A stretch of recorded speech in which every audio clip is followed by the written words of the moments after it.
Hello and welcome to the Point Blank Show. My name is Abhishek. Among the things we take for granted, and there are many, is refrigeration.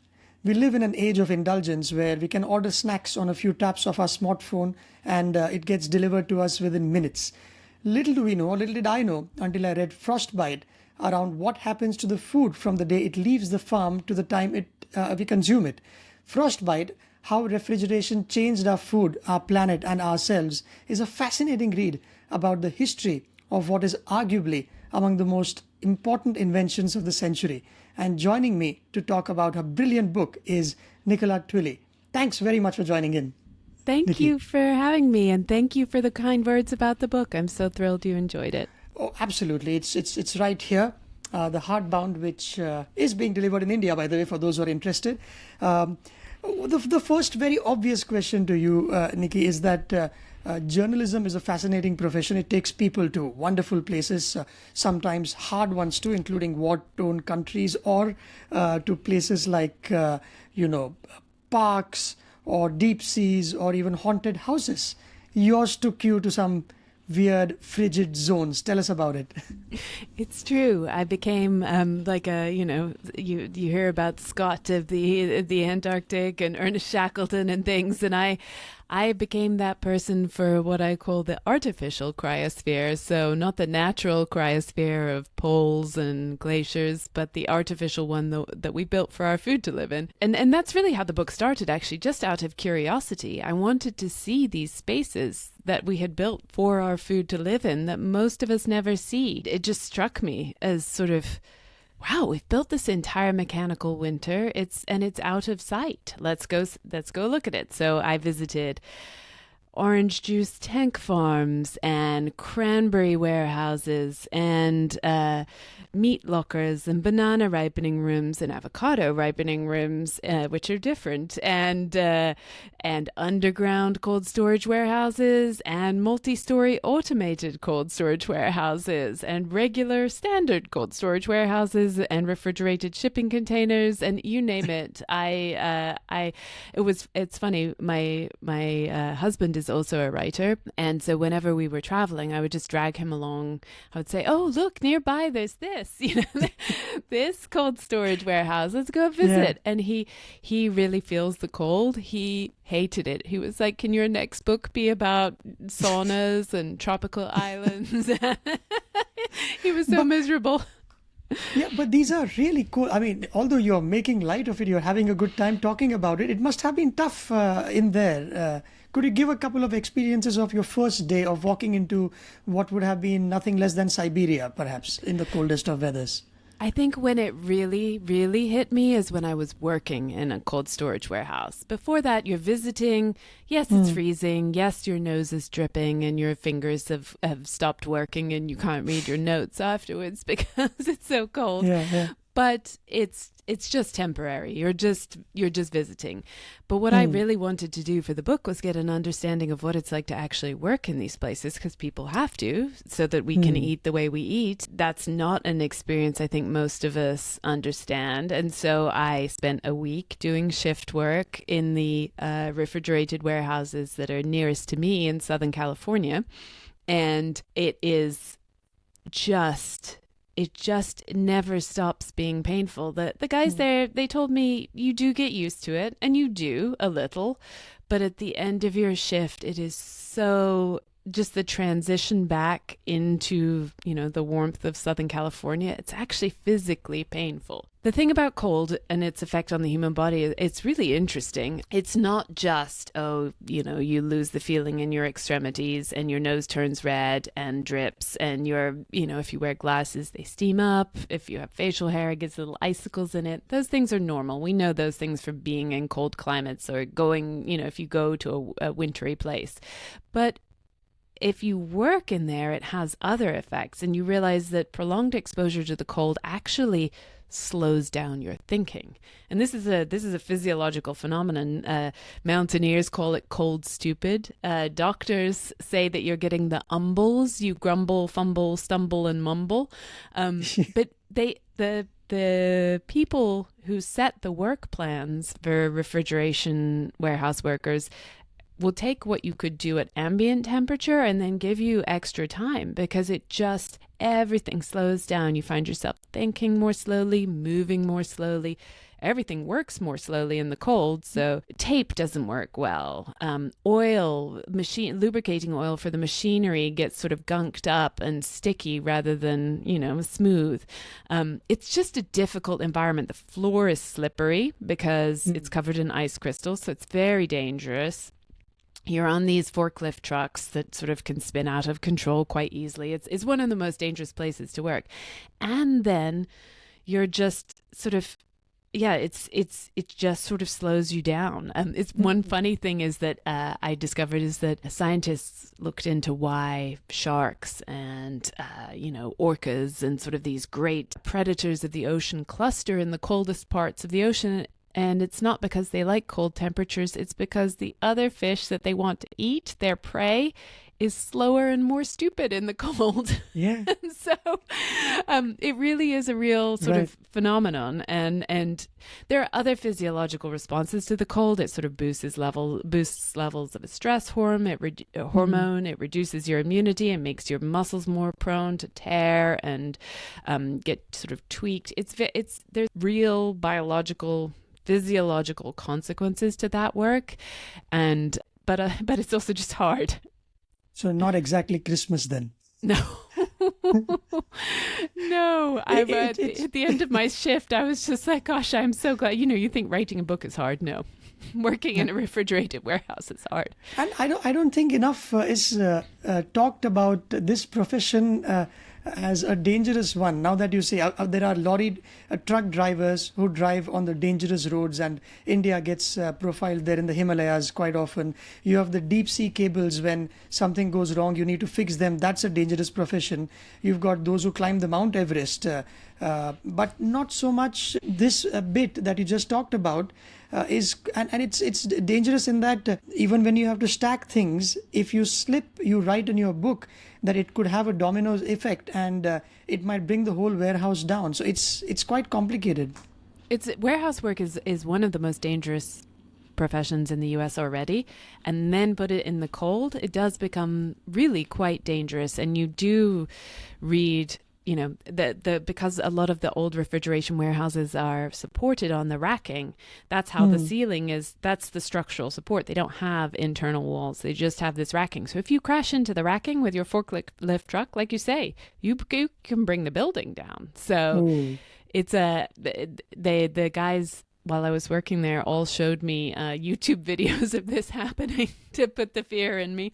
But I think one of the guys I was working with at the end of my time there said, listen, I go to the supermarket. I used to never think before I had this job about how this stuff got there. And now I think without us working here in the cold, this wouldn't be on the shelves, and no one realizes. And I think that's really true. It's just sort of a overlooked profession in the same way that refrigeration is sort of overlooked in general. Yeah. And how many decades does this even go back to? Because I was listening to a podcast where Jimmy Carr, who's a very famous stand-up comic from the UK, he was saying that we need to be grateful about small things. And he gives an example around how no one had a hot shower until 50 years ago. So the richest man in the world apparently didn't have one. So we've got to be grateful about things that we are in, etc., etc. So refrigeration doesn't go back to prehistoric times, so to speak. It's quite a recent phenomenon, isn't it? Yeah, this was a thing that, because I think especially in the US and Europe, which are the places I have spent most of my life, you take it for granted. Of course you have a refrigerator. You can't imagine living without one. And so to realize that humans, we've had control of fire and heat since before we were even modern humans, scientifically speaking. But we have only had control of cold and the ability to sort of make something cold on demand for, a century and a half. And that hasn't even been like the first commercial refrigeration equipment was made and sold in the 1850s, but it was the size of a house. It was steam powered. It was huge. It exploded all the time. You didn't have that at home. For refrigeration to be domesticated, as it were, for it to fit in our kitchens, That's really the 1920s, and that's only in the United States. I mean, my own grandparents remembered getting their first fridge in the UK, so that was, wasn't until after the Second World War that most households had a fridge freezer, and still in much of the world, people don't, or people have just got their first one. I mean, for the book, I traveled to China, where people were, the cold chain was just being built, and people either most people in cities had bought a fridge, but it was brand new. Some people didn't. Older people especially didn't see the point. People in the villages definitely didn't. And then I went to Rwanda in Africa, and I mean, not no one, but really few people there have a fridge. That doesn't, so this thing that I had, and I think most Americans and most Europeans take for granted, it was really definitely not, it's very recent and still unevenly distributed. Let's put it that way. Yeah, because imagining a life without a fridge is, you're going back to a different era altogether. Is how you would, because for example, even if food is, let's say, 2 days old, instinctively you take a little lick of it to see, it looks fine, let me just have it, I'm hungry, and we take that as just another day at the office, which may not be the case everywhere in the world. Rwanda is, yes, you've covered that in one of the concluding chapters. Yeah. And the word leftover, though, it didn't even enter the language until the 1920s. Suddenly, before, you either finished what you had to eat, or you put it in the pot and it sort of kept cooking, the stock pot, it sort of, turned into tomorrow's stew. You kept it, or you fed it to animals, more likely. But now with the refrigerator, you could, if you don't finish something, you could put it in the refrigerator. It would be the same, more or less, for a couple of days, like you say, maybe even more. And so suddenly you get this whole new influx of people writing recipes for leftovers, what to do about leftovers, magazine, journal articles, how to make your leftovers appetizing. Wasn't a problem before. People weren't worried about leftovers.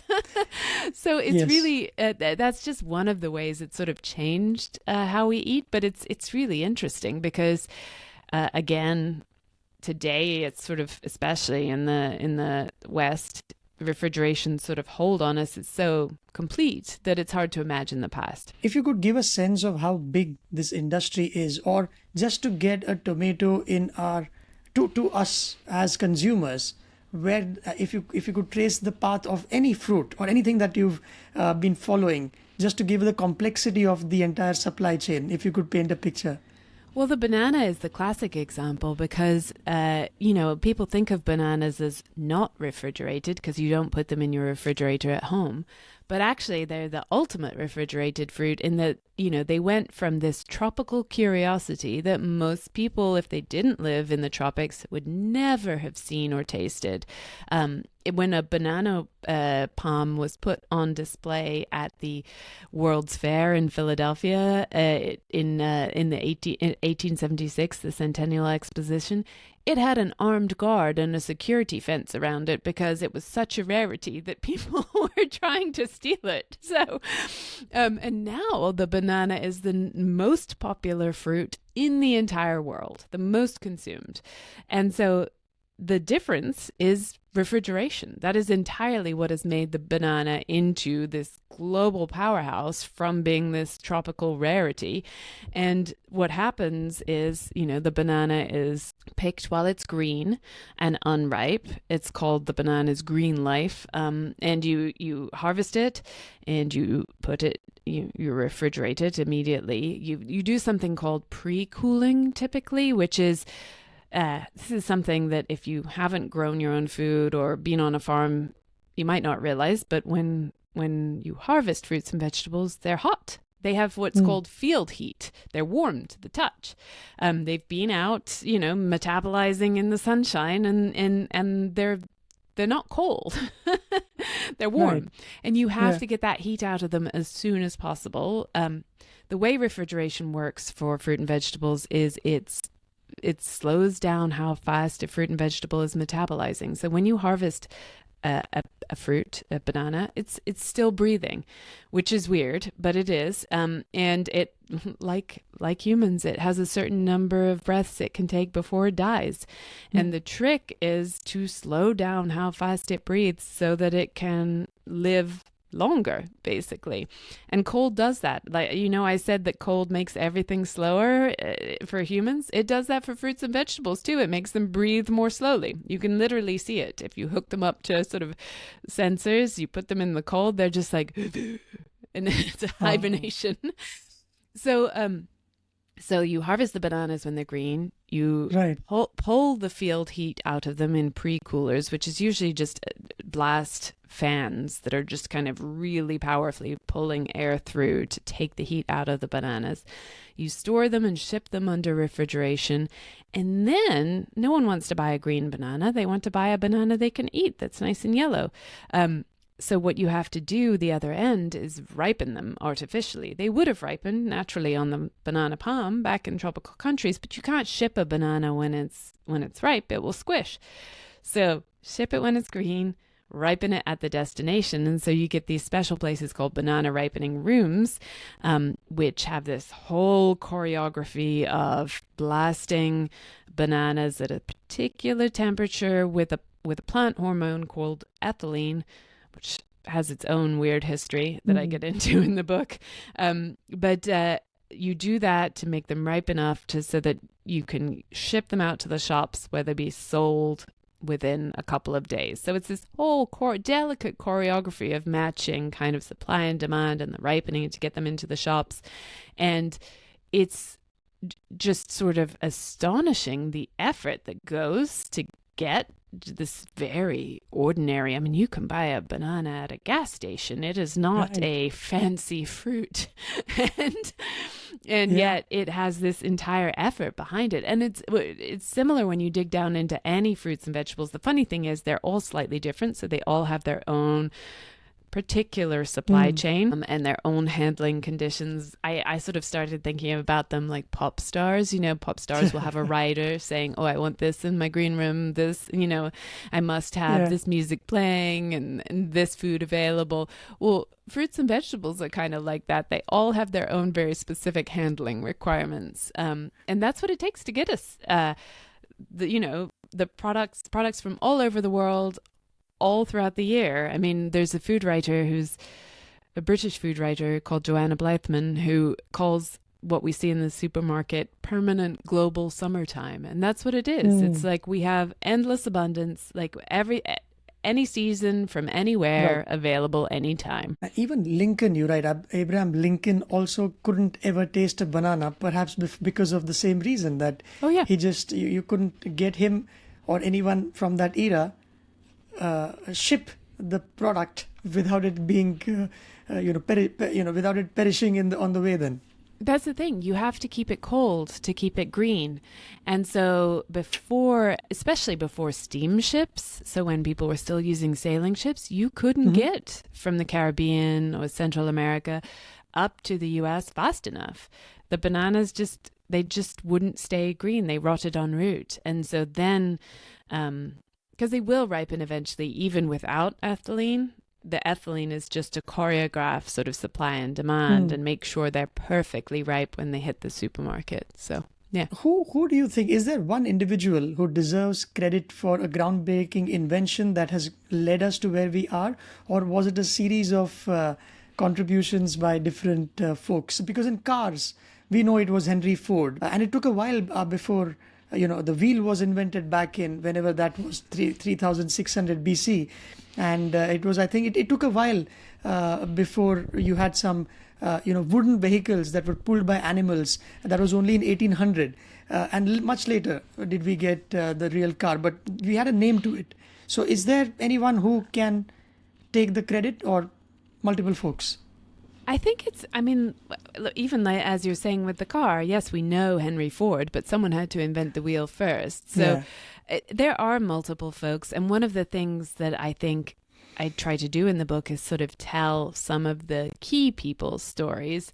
There's a Scottish doctor called William Cullen. He is the first person in the mid 1700s to produce cold artificially. Before that, humans had known that cold preserved food, but they had no way of making cold. And he was the first person to do that. It was a sort of a science experiment. He wrote a little pamphlet. Everyone appears to ignored it. No one, he almost wrote about it like, well, this is interesting and someone should look into it further. But, it wasn't, it definitely didn't have the sense that he was inventing refrigeration. He was just like, this is interesting. He managed to create ice, just at room temperature using this device that he built. But no one knew what to do with it. And so it took someone else, Frederick Tudor, who was a high school dropout from Boston, to create the natural ice trade. So harvesting blocks of ice from lakes and ponds and doing that at scale, storing it in such a way, building ice houses so that you could have plentiful ice over the summer so that you could ship it around the world, including to Mumbai, from, New England, and create that global ice trade that made people think, oh, cold is really useful. If you can, previously, it had been something you might use to, if you were very wealthy, to chill a drink in summer. If you would have a private ice house on your estate, and you could have wine slushies in the heat of August. But it wasn't something that people, because we didn't know how to make it, and it seemed ephemeral, and it would melt, and we didn't know how to store it so it didn't melt, and we didn't know how to move it around, and all of those things. So people were just like, oh, it's a luxury, it's a treat, it's not something that we'll use to move food around the world and that will change how we grow food, where we grow it, what we eat. No, they couldn't see that. And it took Fred Tudor building this global ice trade to show them that. And then you get the earliest engineers actually building functioning machines that make cold. Well, they actually made ice. It took a long time for people to realize, oh, we don't have to sort of go through the step of like cooling water to make ice to cool the air around it. We could just cool the air around it. that was a real breakthrough too. But and of course, as with all things, several people came up with the prototypes at the same time. There was a Florida doctor. There was a American Connecticut-based engineer. The person who actually built and sold the first refrigeration machine, so actually commercialized this technology, was an Australian, and he was a newspaper printer. He got the idea because he used to have to rub the type with ether to cool it so that the ink didn't smudge in the hot Australian summer. And because, as the ether evaporates, it cools the type and you can print without smudging. And he got this, he noticed that evaporation produced cooling, got this idea. And Australia in particular, obviously, had no natural ice. And so it was a very long way away from sources of natural ice. So there was a real commercial impetus to produce cold. Everywhere else you could ship it for less money, right? But the melt by the time it gets to Australia from New England is pretty substantial. So there was a financial incentive, and so he built the first working machines that were sold actually to breweries to make beer. So right. The priorities were all set. Oh, right. yeah. Yes.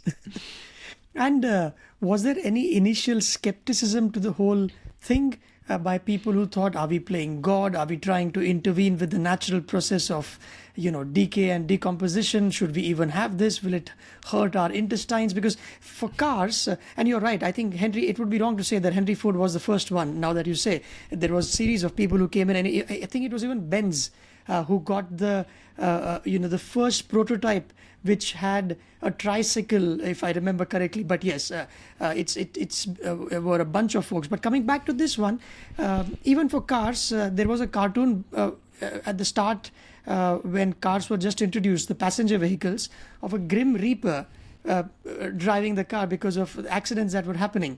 So in refrigeration, Did you have any questions that were being asked by the masses?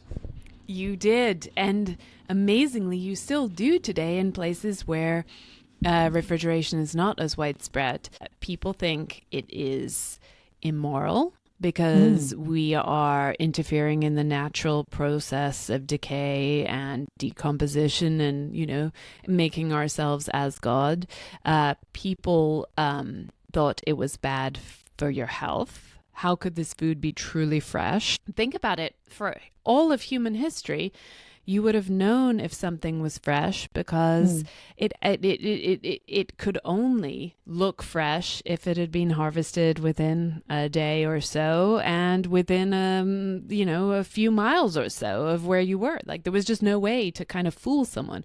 Otherwise, all the methods of preservation we had, smoking, pickling, fermenting, all of these things, they changed how a food looked and tasted. So you knew it wasn't fresh. Suddenly you had this technology that you could look at a chicken and it could look like it was slaughtered yesterday, but it might have been slaughtered 6 months ago. And so how did you know what was truly fresh anymore? And so people thought it was wouldn't have the same nutrients, that this was zombie food, it would sort of how could it possibly still look fresh when it was 6 months old? That's unnatural. They thought they were being robbed and cheated by warehousemen. They thought, rabbis declared it unkosher. People really had deep suspicions of it. And in some senses that was justified because in the early days of refrigeration, especially, people didn't know how to use it properly. And so there was this, they would put everything all in together at the same temperature, chicken and apples side by side. They would, which you would never do today. There wasn't good temperature control, so things would fluctuate. And when you get that fluctuation, sometimes it can go warm enough to allow bacteria to multiply. And so things were dangerous. Warehousemen sort of looked at this new technology and said, this is magic. I can put something out for sale, have it sitting out at room temperature all day. And if it doesn't sell, I'll just put it back in the refrigerated warehouse and it'll be just as good tomorrow. And no, that it doesn't actually work that way. It's not magic. So they didn't know how to use it properly. And so because of that, there was a lot of food poisoning and a lot of gastrointestinal disease, and people were justified in some of their suspicions. But mainly it was just that people didn't know. And final point on that, it tasted slightly different. And for those of us like myself who have grown up, with a refrigerator, everything I eat has passed through the cold chain. It's, I don't eat unrefrigerated food. I wouldn't know this, but it tastes different. And one of the most astonishing moments I found while I was researching my book were these series of banquets that were held in the United States starting in 1911, where the gimmick behind the meals, these were 400-person banqueting halls, multiple courses, very fancy, but the gimmick was that everything on the menu had been refrigerated. And if you did that today, it's like, yeah, of course.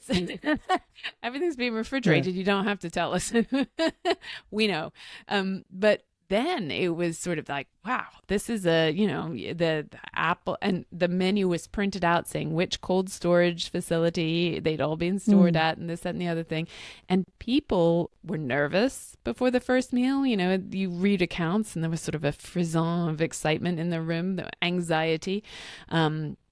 And op-eds, the Journal of the American Medical Association wrote an op-ed saying this proves nothing, it's still dangerous. But one of the most interesting newspaper responses I saw was from this Chicago newspaper that said, listen, probably, refrigeration will win in the end and we'll all be eating refrigerated food all the time. It's just too useful.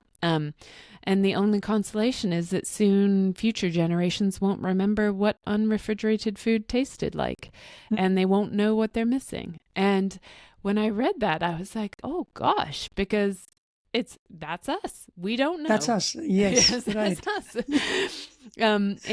And we have lost a lot of flavor in a lot of different ways, as I show in the book. And we have food that is much less likely to give us food poisoning. So I never want to come across as someone who's against refrigeration. But there have been losses too, and largely undiscussed costs. And so, yeah, there was a lot and more opposition in different places. In France, there were riots and people tore down the first refrigerated warehouse, and so there wasn't another one built for decades. There was real sort of opposition to refrigerated food as don't make us, in the same way that you see today with Right. genetically modified foods or something, like people have refused to eat it and riot against it.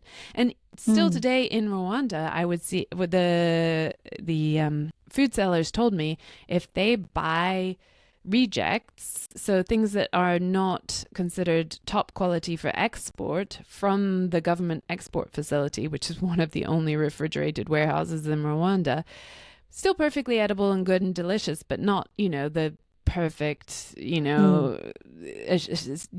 bean. It's maybe not long enough. Green beans all have to be 4 inches long to be sold in the supermarket in the UK. So Right. it's too short. So it can't be sold. So then it gets rejected and sold on the local market.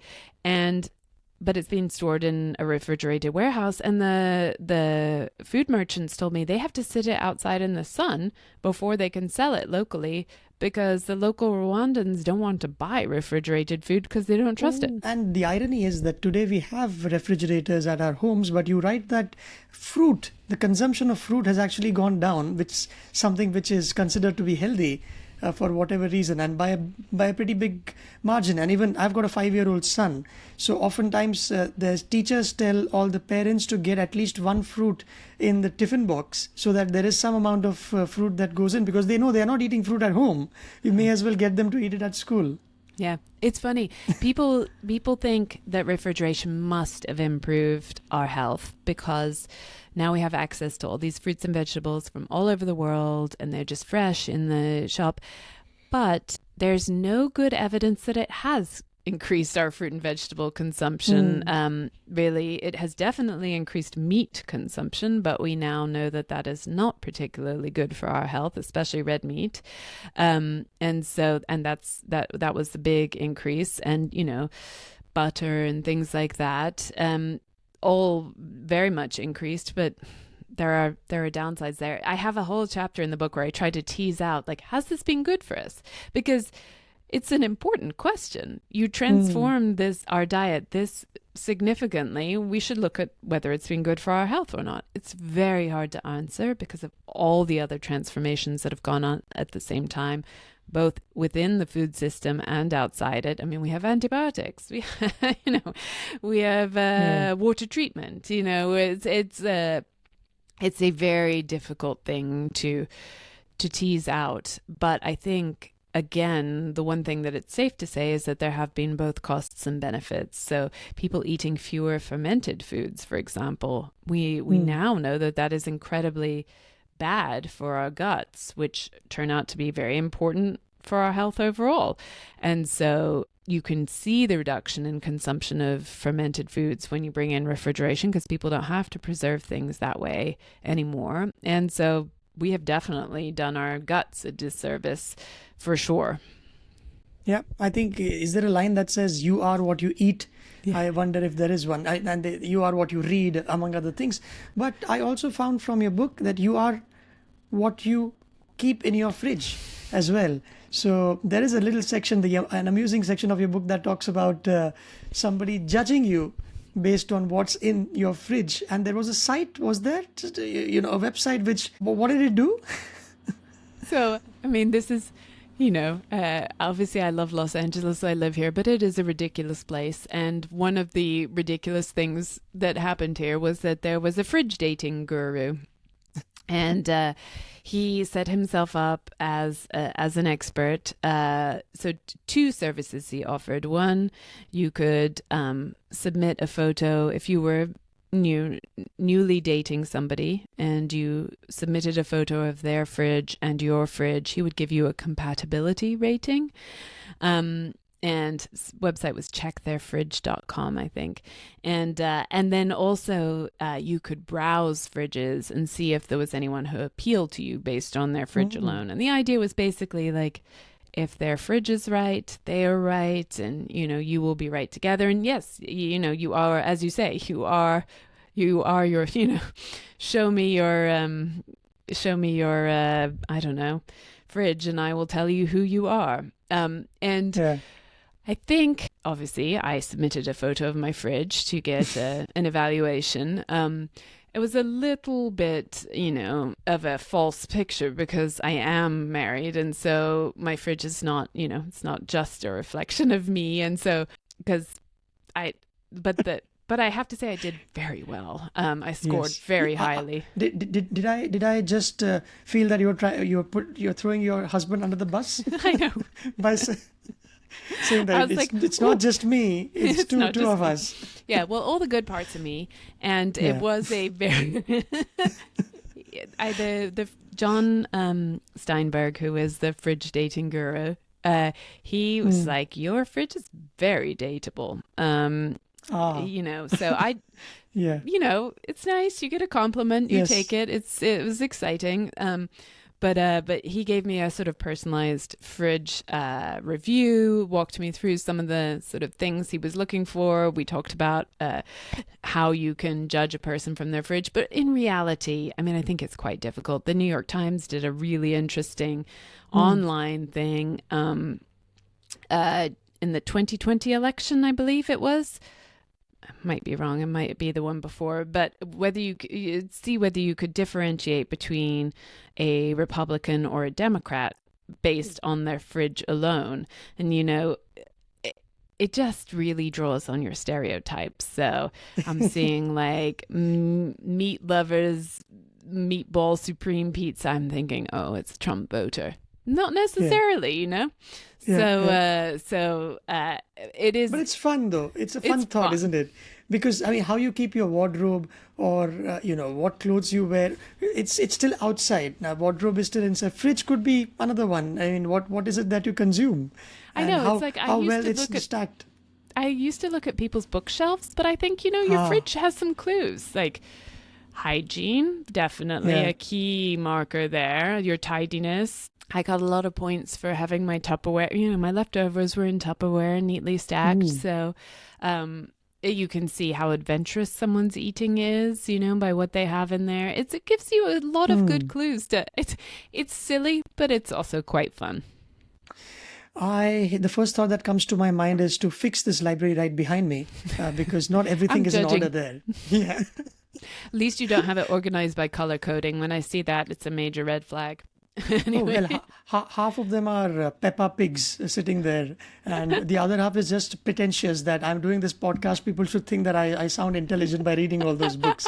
So it's out there now. Now, next time you can just film in front of your open fridge. Yes, that wouldn't be a bad idea. But that's in other words, fridge has become one of those pop culture things now, where people, if they're going viral, and it's even if it's for fun, it's what it is. Then. Oh, it's it's astonishing. I mean, because I have been working on this book for so long, I have had a Google alert on fridge and refrigerator. You can set it up, and so every time there's popular sites, they come, you get an email and you can link to them. And I can tell you, whenever a new social media service launches, the first thing people do is something fridge related. Fridge tours, fridge. There was this trend of putting random things in the fridge, like shoes and things. That was big during COVID. People, whenever the Kardashians do a fridge tour, it breaks the internet. I mean, the fridges are weird. TikTok people are all over fridges. And then you think, we are politically divided. No, the thing that really tears America apart is where you should store your ketchup. I mean, the debates over I think my boyfriend is a psychopath. He stores mayonnaise outside the fridge. Is my mother-in-law crazy? She stores, pickles inside the fridge. It's just I've told my husband I will leave him if he won't put milk, in the like not in the fridge door, but inside the actual. People get really passionate about it. And now, even just now, after my book came out, there's this new fridgescaping trend. I don't know if you've seen this, where people are setting up their fridges like dioramas of their favorite TV shows and movies. And so it's called fridgescaping, like landscaping, but one of the main the funniest examples is this woman who set it up like the show Bridgerton, and she called it Frigidton. Ridiculous. You're like, people have a lot of time on their hands, but fridges are a topic that people, it's funny. I mean, people get obsessed with fridge magnets. Are fridge magnets, they're not sophisticated. They are sophisticated. Are you showing off by having magnets of places you've been to? Are you actually, like, they're entire articles, much ink has been spilled on this topic. And once you go down this rabbit hole, it's really, really funny. But the fridge is central to our lives. It's sort of the hearth of the kitchen now. People open it on average, apparently, according to one survey, 117 times a day. So just look inside there. What's there? What am I going to eat? I mean, we've all found ourselves just sort of staring at the fridge, wondering. Yes. People have fridge shame because they let leftovers rot, or they don't. They buy, people buy very aspirationally. They buy fruits and vegetables, and then they don't eat them, and then they rot and have to throw them out. People, especially in the U.S., overstuff their fridges. I think there's this sense of, you need, if you have a big fridge, you need to have a full fridge, because then that way, plenty to eat. And then people buy a second fridge and a third fridge. And it's just, so they're very telling about who we are and who we want to be. There is truth there. No, absolutely. And now that you say this, we have somebody who comes at home for about an hour to cook, the flatbread, chapati is what we call it, and some vegetables. I was by myself in the house for a few days, so I had 3 different vegetables, 2 morsels each left over in the fridge. And that lady said, "Are you going to finish that?" And she saw that I was on the fence. She took them home because she's got a kid. So that even within the same society, you don't have to go to Rwanda. Even here, what I took for granted, for her, food wastage was not an option. And it was refrigerated. It was good enough. I'm going to finish it. So it's also, It's really interesting hearing people talk through what's in their fridge and why too. There's a guy I profile in the book who bases he's a investor. That's what he manages an investment fund, but he bases his decisions on fridge research. So he invests in emerging markets. So he's done a lot of investing in India. Indonesia is a big market for him now, but he'll travel around and meet with people and sit with them for an hour, 2 hours while they talk through what's in their fridge. And based on that, he has this whole system of like, okay, in India, he can see, as people become richer, they buy more of this kind of thing. And then he'll invest in those kinds of companies. This is, I'm going to invest in dairy processors. I'm going to invest in this. And so he has a whole system. He was just in Indonesia, and I sort of followed along with him as he was sitting with people, talking through why they buy what they buy. And he ends up with an entire sense of, he wouldn't let me tell him, like, he discovered something in Indonesia where he was like, this is going to be it. And he won't let me say is an investment tip. But it was really interesting. I could see how he arrived at what to invest in based on people's fridges. So it really does have information there. Yeah, you've cracked open something that hasn't really been written much about. Meaning there is enough about space, oceans, not so much about cold storage and refrigeration. When you were also researching for it, yeah.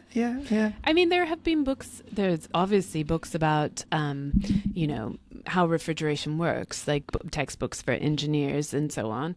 And there are some books looking at the history, but I think I was inspired, back in 2010 when people like Michael Pollan were starting to write about what our industrial food system looks like and following like corn and beef from the farm to the table. But actually they didn't follow it all the way from the farm to the table. They looked at it at the farm. And I thought, oh, there's a missing piece here. At first I just thought, these are weird spaces. Where are they? What do they look like? And then I realized they had really had this transformative effect on what we eat and where it's grown and how it tastes and how good it is for us and how good it is for the planet. And so, I went down the rabbit hole. Yeah, absolutely. And it's got, trivia that I didn't imagine exist. Like, for example, tuna, the whole story around how they cracked the code of transporting it in the next 3 days without it losing its sheen. Bad metaphor, but it losing its taste perhaps. What was that about? I think it goes back to some Japanese bloke who did it. Yes, it's an amazing story. So, first of all, sushi wasn't popular globally. In Japan, yes, but other people didn't eat it. And the story starts when, in the 1970s, when Japan was just starting to become this electronics powerhouse, and they were making, Sony and all these companies that we hear of, they were just, post-war ramping up and shipping, Walkmans. Everyone suddenly had to have a Walkman around, late 70s, early 80s.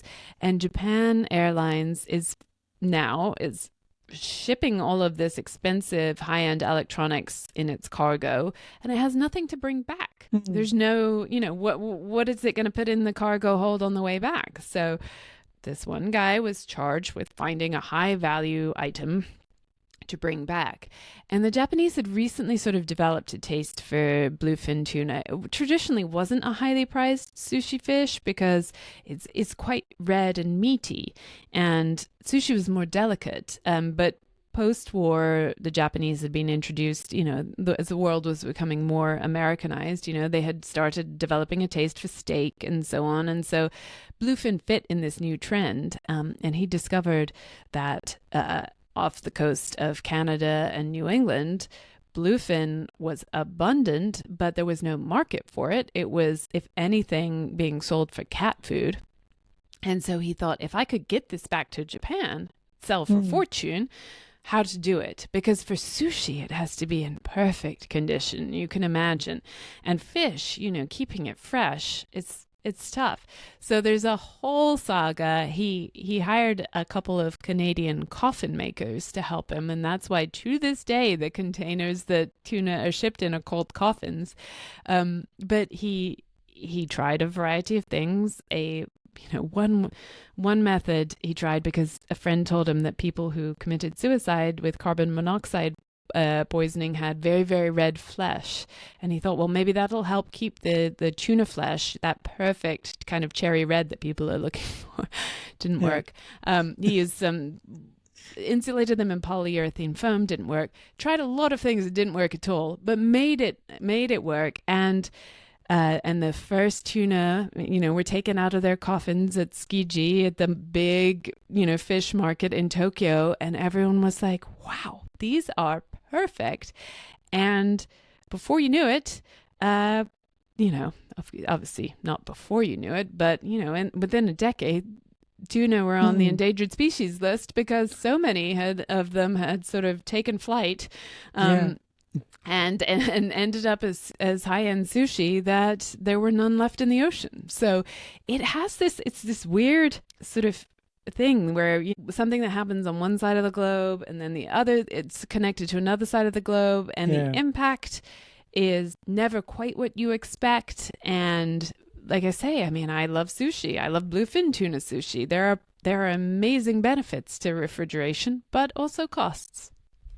Yep. And where do you see the near future of refrigeration take us to? People, so one of the issues with refrigeration is food waste. Now, refrigeration really helps with food waste on the way to market. So if you have Yeah. an unrefrigerated cold chain, farmers lose a lot on, for getting it from the farm to the market. And because they can't store it, there's a glut of it whenever the thing is, harvested, and you get a lot of food waste. What happens though is once everyone has refrigeration, then the where the food waste happens changes. It happens at people's homes. It happens at the supermarket. It happens at the restaurant. Same amount, different place. And it's like you were saying, even with the leftovers in your fridge. Once we have this kind of abundance and this, thing that keeps our food safe for us, and until we decide we do or don't want it, it encourages food waste. And so there's always a lot of talk in the fridge design and the fridge innovation world about how we can reduce food waste at the consumer level, and can we have a smart fridge that tells you what's inside, or reminds you when things are about to go bad, things like that. I don't know that is really any point. What I'm most interested in is the climate change impacts of cooling. So obviously food waste has a climate change impact, a huge climate change impact, and is a really huge problem. I just am not sure that smart fridges are going to solve it. I do think that the climate change impact of cooling itself, which is not just the power it takes to run all that refrigeration, but the chemicals we use in the refrigerators, they're called refrigerants, that are the ones that evaporate to pull heat out of the warehouse or the fridge, or the truck or whatever. Those are super greenhouse gases often, and so that means they are thousands of times more warming than CO2, and they're a huge contribution to climate change. And the other thing that's a huge problem is that the US may have a well-developed cold chain, but there are huge parts of the world where there isn't one, and it is being built. And, just to sum it up, as one expert said to me, listen, if the whole world builds a US-style cold chain, there will be no harvest to store in it, because climate change will have taken care of that. Like, we can't all build a US-style cold chain. It just is, using today's technology, that would be climate suicide. And so what's interesting to me is a couple of different things. One, new cooling technologies. And I should say this is a really recent realization. I mean, I don't know why, but the UN had its first meeting on sustainable cooling in 2017, 2018. So I was a keynote speaker at it. It was not on people's radars that cooling was a climate change problem. I realized it when I reported my first magazine story about cooling in 2013. And I sort of thought I must be wrong because no one else was writing about it. When you're like, if this was really a big problem, like someone else would have noticed. But no, it was really, has only just got going. And as part of that sort of emerging awareness, there's a lot of excitement right now around alternate methods of cooling. And so you get engineers and physicists working on new methods of creating cold. And so that's pretty exciting. And there's a few different technologies out there that are a little way away from prime time, but are very promising. And then the other thing is, does everything need to be refrigerated? You need your ice cream to be cold, you need your beer to be cold, but do you need your apple to be cold? No, you just need it to be fresh. And so there are a few different companies working on preservation technologies that can keep food fresh at room temperature. There's a coating that can keep produce, so fruits and vegetables, fresh at room temperature. There's a novel pasteurization technology using supercritical CO2 that can keep meats and things like that fresh at room temperature. And that would be transformative. If food doesn't have to go into the cold chain, that would be astonishing. I mean, the opportunities it could open up are incredible. So that's something I look at it a little bit at the end of the book, just what's coming next. It's hard to tell. But what I'm most excited for people to think about is, okay, how we ship our food and save our food, it has an enormous impact on our health and the deliciousness of the food and where it's grown and our economy and all sorts of things, the shape of our cities. I mean, everything. So let's be thoughtful about that. Refrigeration was adopted just, oh, great, it works. Let's do it. and we haven't really had an accounting of its costs and benefits. And to me, I think, well, here we are in this moment where we need to rethink the cold chain for climate reasons. Let's have a real rethink. Let's not just replace one technology with another, but say, hey, like, can we avoid some of the costs of refrigeration with regard to the environment, with regard to flavor, with regard to, say, some of the species that can't be, you know, there are varieties of fruits and vegetables that can't be refrigerated, and then you don't eat them. Like, can we do, you know, and that reduces diversity. Can we do this better now that we have an opportunity and really a need to rethink it? And when that happens, I hope we read it in your next book, and where you don't have to spend time in warehouses, cold warehouses, as your family would be wondering. Exactly. So thank you so much, Nikki, for your time on this podcast. It was lovely. I Thank really you. enjoyed talking to you. I really enjoyed it too. It was a fantastic conversation. Thank you so much for these great questions. Thank you. And this is the book, Frostbite, urging all you listeners to pick this one up from Amazon.in or any other website that you want to get this out. But it was because these books, there aren't too many books out there on the subject. So, I mean, you've got enough history for different subjects, but this is oddly, there isn't much written about it. I kept being surprised. There hadn't been a book about refrigeration since the 1950s. I was like, oh. Well, now there is one. Thank you, Nikki. Thanks so much yet again. Thank you for having me. I appreciate it.